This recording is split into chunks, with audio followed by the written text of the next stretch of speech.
അടുത്ത colour shade വന്നേക്കുന്നത് നല്ലൊരു ക്രീം കളറാണ്. ഓഫ് വൈറ്റിൻ്റെ ഒരു ഡാർക്ക് കളറ്. അതിനകത്ത് ഫ്രണ്ട് പോർഷൻ ഇതുപോലെ ഹക്കോബ വർക്ക്. ആദ്യം കാണിച്ചേക്കാളും പാറ്റേൺ വ്യത്യാസം ഉണ്ട് കേട്ടോ. വർക്കിനകത്ത് ചെറിയ ഡിഫറൻസ് ഉണ്ട് കേട്ടോ. എംബ്രോയ്ഡറി പാറ്റേണിൽ വ്യത്യാസമുണ്ട്. പിന്നെ ഫ്രണ്ട് പോർഷൻ ഇതുപോലെ ഒരു പോട്ട്ലി ബട്ടണൊക്കെ കൊടുത്തിട്ടുണ്ട്. ഇതിൻ്റെ ബാക്ക് സൈഡ് പ്ലെയിൻ ആയിട്ട് തന്നെയാട്ടോ വരുന്നത്. മറ്റേ പോലെ ഒരു പ്രിന്റ് ഇതിനകത്ത് വരുന്നില്ല. പ്ലെയിൻ ആയിട്ട് തന്നെയാട്ടോ ഇത് വരുന്നത്. ഇതും ആദ്യം കാണിച്ച സ്കൈ ബ്ലൂ അങ്ങനെ തന്നെ പ്ലെയിൻ ആയിട്ട് തന്നെയാണ് വരുന്നത്. ഇതിൻ്റെ കൂടെ പെയർ ചെയ്തേക്കുന്ന ബോട്ടം വരുന്നത് സെയിം കളർ സാൻഡൂൺ മെറ്റീരിയലാണ്. ഇതിൻ്റെ ദുപ്പട്ട വരുന്നതും സെയിം എലിനലിൽ വന്നേക്കുന്ന നല്ല ഭംഗിയുള്ള ഡിജിറ്റൽ പ്രിന്റ് ചെയ്ത് വന്നേക്കുന്ന നല്ലൊരു ദുപ്പട്ടയാണ്. ഇതിനകത്ത് ചെറിയൊരു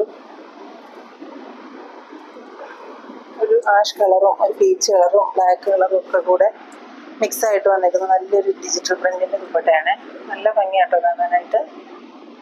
രണ്ട് സൈഡിലൊക്കെ നമുക്ക് വെയർ ചെയ്യാൻ വേണ്ടുന്ന അത്രയും നീളവും ഒക്കെയുള്ള രണ്ട് സൈഡും ഓവർലോക്കൊക്കെ ചെയ്തേക്കുന്ന നല്ലൊരു ദുപ്പട്ടയാട്ടോ. നല്ല ലെങ്ത് ഒക്കെ കിട്ടും കേട്ടോ. നമുക്കൊരു 50 ഇഞ്ചസോളം ലെങ്ത് ഒക്കെ കിട്ടുന്ന മെറ്റീരിയലാണ്. ഇതിൻ്റെ റേറ്റ് വന്നിരിക്കുന്നത് 960 ആട്ടോ. 960 രൂപ മാത്രമാണ്.